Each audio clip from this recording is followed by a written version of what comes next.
Hey, loyal listeners, this is a reminder of how the podcast actually works. First, we'll have a conversation about a specific topic. Then you'll learn the unknown grammar structures and vocabulary touched on it. And at the end, some advice for improving your English. Do not forget that the script and words are written in the description. Now, listen to it, get it, and never forget it. All right, welcome back to the Talk Fluent, Talk Real podcast. Today, we're diving into the rabbit hole of Instagram and TikTok. These two platforms are no longer just apps. They're practically puppet masters for our daily lives. So, the big question is, are they helping us or turning us into zombies? I'll tell you what they're doing. They're replacing coffee. I wake up and the first thing I do is scroll through TikTok.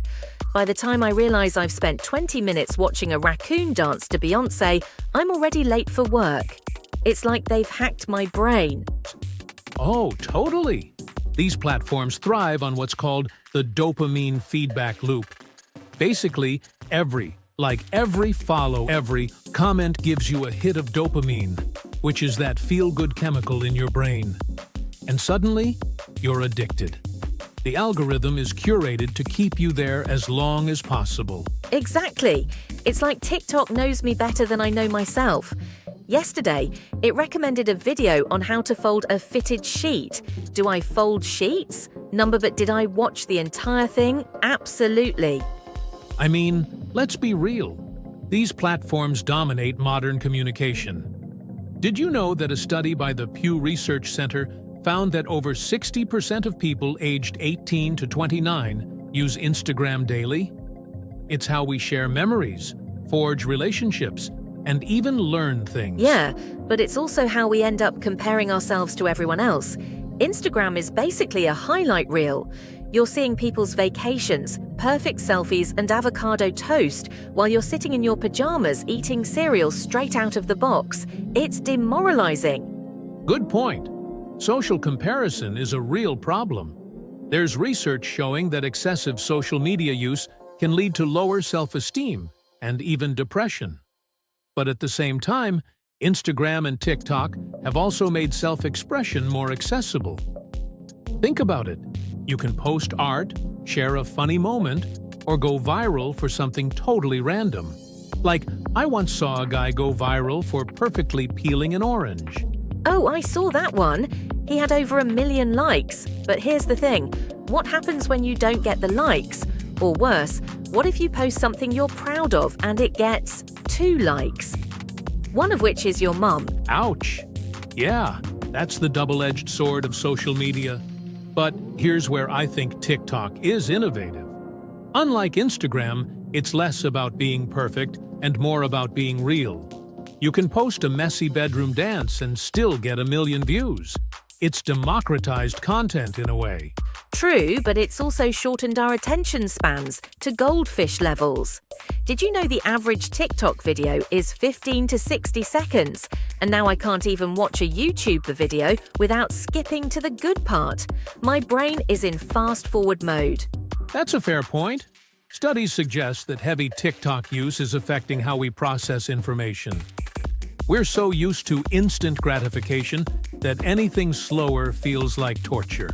So basically, Instagram and TikTok are like fast food for the brain.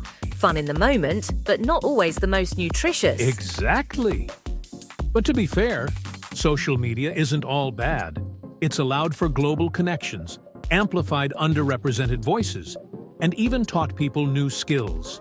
Like, thanks to TikTok, I now know how to separate an egg yolk using a plastic bottle. The modern-day Renaissance man. So what's the takeaway here? Are these platforms shaping us, or are we just letting them? I think it's both. They're tools, and how we use them matters. So maybe next time you find yourself lost in the TikTok abyss, take a moment to pause and think. Am I scrolling, or am I living? Wow, poetic. But let's be real, I'll probably still end up watching that raccoon dance again tomorrow. I'm sorry for interrupting this podcast, but this could benefit you. If you listen to this, it is because you've stayed till the half of the episode. Write on the comments the keyword eagle, and if you do it, I'll give you some special and free websites for learning English. All right, we've covered how Instagram and TikTok control our time and attention, but there's something we haven't touched yet: privacy. Or should I say, the complete lack of it. These platforms are like giant spotlights on our personal lives. Seriously, when did oversharing become so normal? Oh, here we go.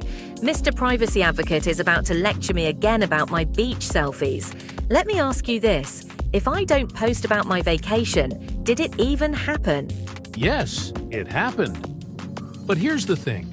Do 3,000 strangers really need to know you had an overpriced smoothie while wearing a floppy hat? We've become so obsessed with broadcasting every tiny detail that it's like we're living for an audience instead of ourselves. Okay, but hold up. Oversharing isn't always a bad thing. For some people, it's a way to connect. Like, imagine you're struggling with anxiety and someone posts about their experience. That kind of vulnerability can be comforting. It makes you feel like you're not alone. True, but there's a fine line between being vulnerable and giving away TMI. Too much information. Like, I don't need to know what someone had for breakfast every day, or see a 10-slide story about their argument with their boyfriend. Some things should stay private, you know? Fair point. But let's not forget that these platforms capitalize on oversharing. TikTok and Instagram incentivize people to reveal more by rewarding them with likes, views, and followers.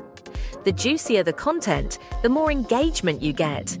It's not just people oversharing, it's the system pushing them to do it. Exactly. And here's the scary part. Once it's out there forever. Deleting a post doesn't guarantee it's gone. Someone could screenshot it, save it, or worse, the platform could store it. We're basically giving these companies a free pass to monetize our personal lives. Okay, but let's not act like this is a one-way street.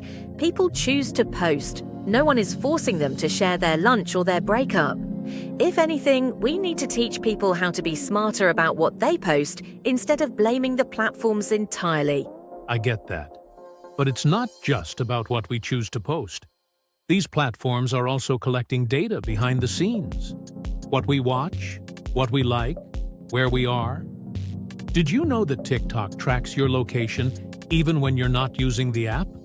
That's a breach of privacy on another level, right? And the more we overshare, the more data we give them to work with. It's like we're handing over our lives on a silver platter. And in return, we get what?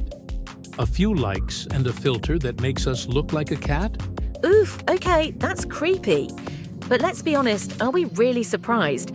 At this point, we all know our phones are basically spies in our pockets. It's like, hey Siri, tell Instagram everything about me. I get that, but shouldn't there be limits? Shouldn't these companies be more transparent about what they're taking from us and how they're using it? I'm all for social media, but not at the cost of our privacy. It's time we start questioning what we're giving up for the sake of convenience. But isn't that the trade-off? Social media isn't free. We pay for it with our data. I mean, sure, it's unsettling, but it's also how we get personalized content, ads, and all those weirdly accurate TikTok recommendations. You can't have it both ways. I think it's about balance. Share what you want, but be mindful of the long-term consequences. And maybe, just maybe, not everything needs to be public knowledge. Like, keep the smoothie pictures to yourself. Fair enough. So what's the takeaway here? Should we stop oversharing and go back to the pre-Instagram era of privacy? Or do we just accept that this is the price of living in a digital world? All right, listeners, that's a wrap on the Talk Fluent, Talk Real podcast. Remember, listen, get it, and never say it. See you next time. We perfectly comprehend that sometimes there are some difficulties at some listenings when there are new vocabulary, different kind of accents, and even new grammar structures. Because of that, we've given the script and the vocabulary seen in this episode right away on the description of this video. Check it out. Hey guys, you've listened to the conversation now. Let's continue and learn all the grammar and vocabulary touched on there. Well, initially, let me introduce myself. I'm Nicholas, your English process contributor. So let's dive in. Okay, the first word we're going to look at is thrive on. In the episode, they said, these platforms thrive on keeping us hooked. Thrive on means to do well or succeed because of something. For example, some people thrive on challenges, meaning they perform better when they face difficulties. If you want to say it in a more formal way, a similar phrase you can use is flourish because of. For instance, she flourishes because of her supportive environment. Next up, curate. They mentioned that Instagram and TikTok curate everything we see. To curate means to select and organize something carefully, usually for a specific purpose. Museums curate art exhibitions, and social media platforms curate the content we see based on algorithms.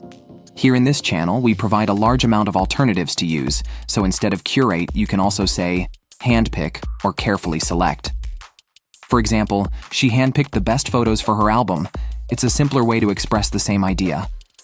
Now, let's move on to a phrase we both used, attention span. This refers to the amount of time you can focus on something without getting distracted. They said, platforms like TikTok are literally training our brains to prefer fast, bite-sized content over anything deeper, which means they shorten our attention spans. A similar term is mental focus. For instance, you can say, social media is affecting my mental focus. It's a slightly broader term, but works in the same way. Oh, here's a good one. Dopamine grammar. In the last episode, we used phrases to connect ideas smoothly. For instance, they said, exactly, and here's the thing. That's a great way to introduce a new point while agreeing with someone. Another option is, that's true, but let me add. It's a polite way to agree and then expand on the conversation. For example, that's true, but let me add that social media also has benefits. Here's another structure they used. They said, it's not just about the big moments anymore, it's the mundane stuff.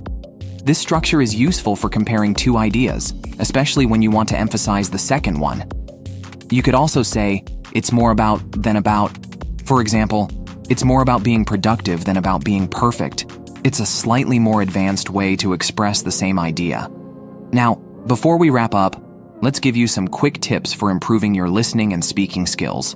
My first tip, don't just listen to podcasts, repeat what you hear. Pause after a phrase or sentence and say it out loud. It helps with pronunciation and rhythm. Also, a good one is to notice the phrases we use to connect ideas. Phrases like, here's the thing, or that's the crazy part. Make your speaking sound natural. Practice using them in your own sentences. And don't forget to write down new words you hear. Then, use them in your own conversations. For example, try using curate or attention span this week. That's all for today in this grammar and vocabulary section. This is all for today. And remember, you listened, you got it, and you'll never forget it. Right here on the Talk Fluent, Talk Real podcast.